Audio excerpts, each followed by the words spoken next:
The Buran Space Shuttle was the Soviet Union's answer to the American Space Shuttle program, representing a monumental achievement in aerospace engineering. Developed during the Cold War, it showcased advanced automation, unique design features, and the USSR's determination to compete in space. The shuttle was designed to carry heavy payloads, support orbital missions, and perform tasks previously unimaginable. Its existence marked a pinnacle of Soviet ambition in human spaceflight. Unlike other spacecraft of the era, Buran was fully reusable and capable of automated flight. This made it an engineering marvel and a symbol of technological prowess. Every component reflected decades of research and innovation. The shuttle's launch and orbital performance demonstrated the USSR's capacity for high-tech aerospace programs. The Buran program began in the 1970s as the Soviet Union sought to match the capabilities of NASA's Space Shuttle. Engineers faced unprecedented challenges in designing a reusable vehicle that could carry heavy payloads to orbit. Aerodynamics, thermal protection, and guidance systems all had to be developed from scratch. The project demanded collaboration across dozens of design bureaus and research institutes. Early concepts evolved rapidly as technological advances were integrated into the design. Soviet engineers experimented with winged vehicles, automated landing systems, and modular construction. By the late 1970s, the program was formalized under the designation Buran. It became the USSR's flagship project for demonstrating strategic and technological superiority in space. The shuttle's design prioritized both payload capacity and safety. Unlike rockets that burned fuel to orbit and were discarded, Buran aimed to return to Earth intact. This required a sophisticated thermal protection system and precise control surfaces. Every detail reflected lessons learned from decades of rocketry and aviation. Soviet planners envisioned Buran supporting military, scientific, and logistical missions.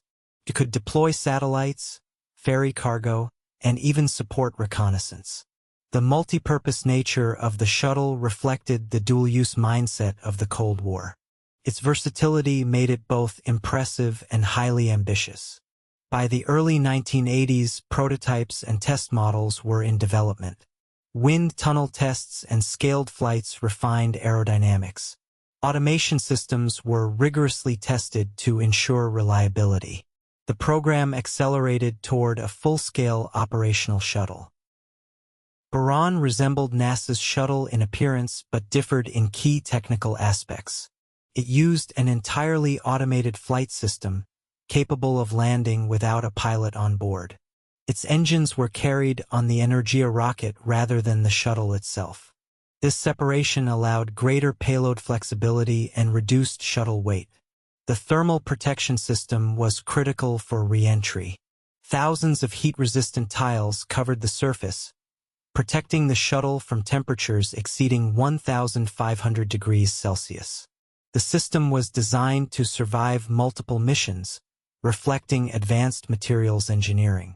Every tile was meticulously fitted and tested. Payload capacity was impressive for its time, allowing Buran to carry heavy satellites and modules into low Earth orbit. Its cargo bay could accommodate a wide range of mission-specific equipment. Robotic systems were developed to assist with deployment and retrieval of payloads. This made Buran highly adaptable for multiple orbital operations. Aerodynamics were optimized for both ascent and re-entry. The shuttle's delta wing and control surfaces allowed stability during hypersonic flight.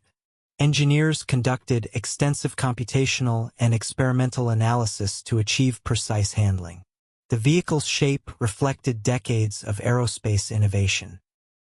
The Buran program conducted an extensive series of unmanned and piloted test flights with scaled models. These early tests validated guidance systems, aerodynamics, and landing procedures. Engineers used the results to fine-tune software and hardware. Each test brought the shuttle closer to operational readiness. Wind tunnel experiments and computational simulations ensured the shuttle could withstand extreme aerodynamic forces. Scale models tested reentry heat loads, control surface effectiveness, and stability. Data from these experiments informed design improvements. The shuttle's shape was continuously refined to optimize performance. Flight tests included automated glide approaches and landings. Buran demonstrated that autonomous systems could replace human control reliably. Engineers monitored each maneuver with telemetry to verify precision. Confidence in automation grew with every successful test. The Energia rocket, which would carry the shuttle to orbit, underwent simultaneous testing. Its performance was critical to the success of Buran. Launch sequences, separation events, and ascent dynamics were all evaluated rigorously. Integration of shuttle and booster required exact timing and coordination. The only full-scale orbital launch took place on November 15, 1988. Buran ascended atop Energia, fully automated, without a crew. All onboard systems functioned as intended. The mission achieved orbit flawlessly and completed its primary objectives. During its 3-hour mission, Buran completed 2 orbits and deployed scientific experiments. Telemetry confirmed that thermal protection, guidance, and avionics performed flawlessly. The shuttle successfully returned to Baikonur Cosmodrome for a perfect automated landing. Observers were astonished by the precision of the flight. The success demonstrated that a fully reusable, crew-independent space shuttle was feasible. It validated decades of engineering effort and innovation. Buran set a benchmark for automated spacecraft operations. The mission remains a singular achievement in spaceflight history. Despite its success, the Buran program faced severe political and economic challenges in the early 1990s. The collapse of the Soviet Union made funding unsustainable. Operational plans were abandoned, and additional flights were canceled. The program was left with only a single orbital mission completed. Several additional orbiters and test vehicles remained unfinished. Facilities, hardware, and prototypes were mothballed or destroyed. The expertise developed during the program persisted in aerospace institutes but was never fully operationalized. Decades of research were effectively shelved.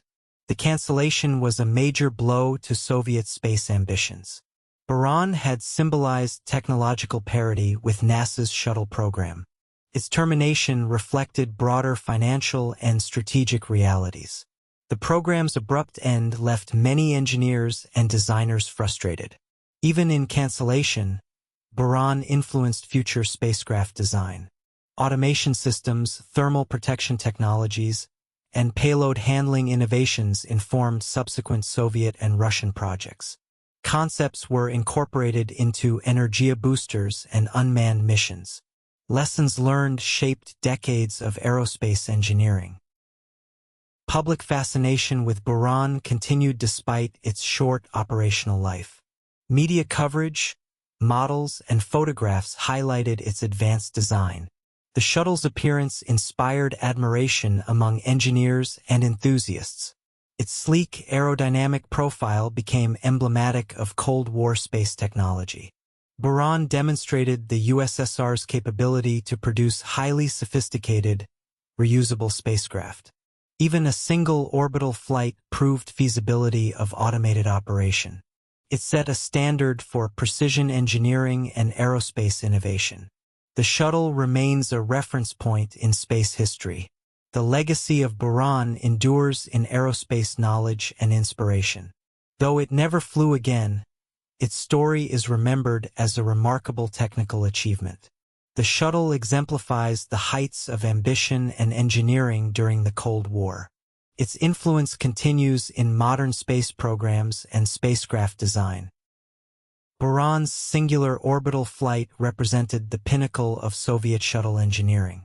Every system functioned autonomously, demonstrating the potential of crew-independent space operations. Its automated landing proved precision aerospace technology could rival human control.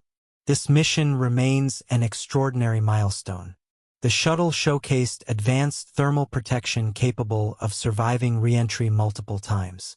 Its payload capacity and aerodynamic design were unprecedented in the USSR. Buran set a benchmark for reusable spacecraft performance. Engineers celebrated the program's technical success despite geopolitical obstacles. The program's abrupt end highlighted the challenges of maintaining complex aerospace projects under political and economic upheaval. Funding shortages and shifting priorities prevented further flights.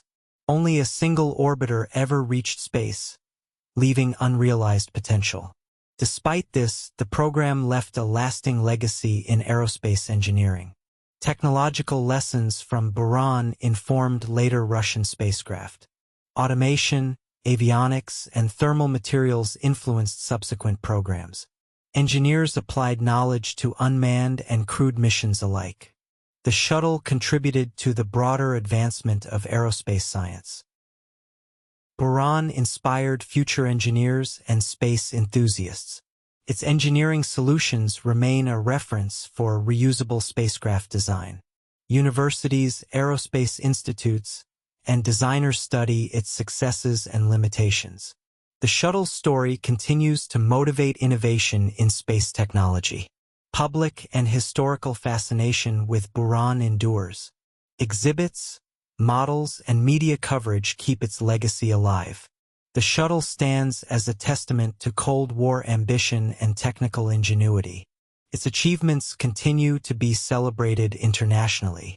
Ultimately, Buran exemplifies what is possible when ambition meets engineering excellence. Even a single flight demonstrated automation, reusability, and advanced design at an unprecedented level. Its story bridges the gap between Soviet aspirations and modern aerospace progress. The shuttle remains a monument to human ingenuity in space exploration.